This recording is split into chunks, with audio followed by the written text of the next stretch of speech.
Apakah boleh seseorang ketika berkhitbah dia berbicara?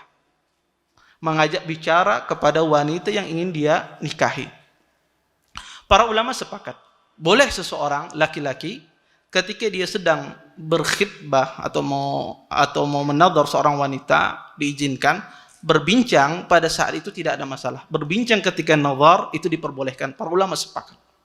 Tetapi ulama berselisih apa hukum seseorang berbincang setelah dia nazar.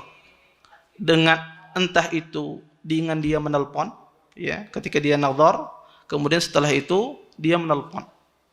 Boleh tidak? Ataukah dia mengirim surat misalnya atau dengan bentuk SMS, ya.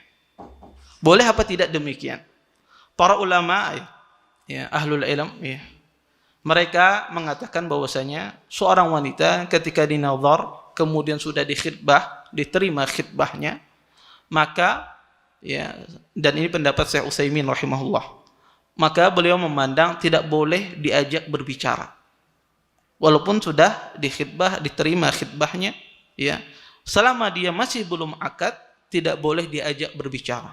Entah itu menelpon, entah itu mengirim bentuknya SMS dan semisalnya. Kenapa? Karena kata beliau terdapat mafasid, ya, kerusakan yang luar biasa. Kalau seandainya diperbolehkan seorang laki-laki yang menadhar kemudian diterima khitbahnya untuk berbicara, menimbulkan nanti bisa jadi mereka berkhalwat berduaan, ya, berjanjian di satu tempat, ya. Kemudian bisa jadi mereka nanti bernikmat-nikmatan dengan suara tersebut, dan itu tidak dihalalkan karena masih belum halal, ya. Dan kadang-kadang kata para ulama, ya, dia orang semacam itu maka sangat rentan dimasuki oleh syaitan, ya. Maka ketiganya adalah syaitan. Maka para seperti Syekh Utsaimin rahimallahu taala, beliau tidak membolehkan. Sebagian ulama membolehkan wanita yang dinadhar dan sudah dikhitbah dan diterima khitbahnya, kemudian diajak telepon, ya, menelponnya atau mengirim SMS padanya. Dan ini pendapat Syekh Shalih Fauzan, ya, dan Syekh Abdullah Jibrin, ya, ulama mu'asirin pada zaman sekarang. Beliau berpendapat bahwasanya kata beliau boleh, ya, tetapi dengan beberapa syarat. Syarat ini kalau dipraktekkan kayaknya seperti pendapat pertama. Ya, pertama kata beliau, ya, seseorang tersebut ketika dia berbicara itu karena untuk berkaitan dengan kebutuhan perkawinan, ya, apa yang harus disiapkan, apa yang harus dilakukan. Kemudian yang kedua kata beliau, ketika berbicara itu diperbolehkan sesuai dengan kebutuhan saja, sesuai dengan keperluan. Kalau lebih dari keperluan maka ini tidak dibolehkan.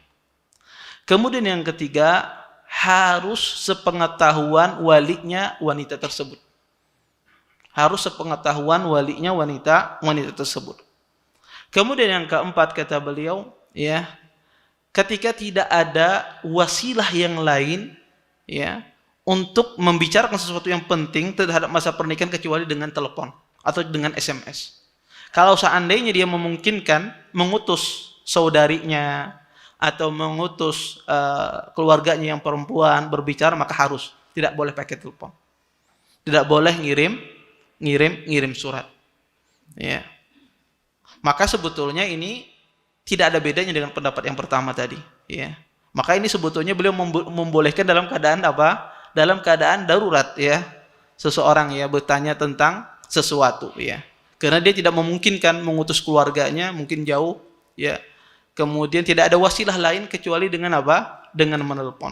Maka ini para ulama membolehkan. Tetapi, ya, seseorang muslim hendaknya berhati-hati dalam masalah ini, ya, walaupun ada khilaf dalam masalah ini, maka seseorang hendaknya, ya, jangan dia kalau dia sudah mengkhitbah atau menadhar wanita, tidak, ya, berbicara melalui telepon, ya, kecuali dia mengutus ibunya atau saudarinya yang perempuan yang berbicara kepada wanita tersebut, tidak dia yang berbicara, atau dia berbicara kepada wali wanita yang ingin dia nikahi, ya, maka ini tidak ada masalah.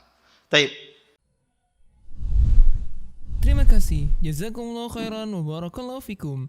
Video ini dibuat atas partisipasi dari donasi Anda. Semoga menjadi amal jariah bagi Anda semuanya.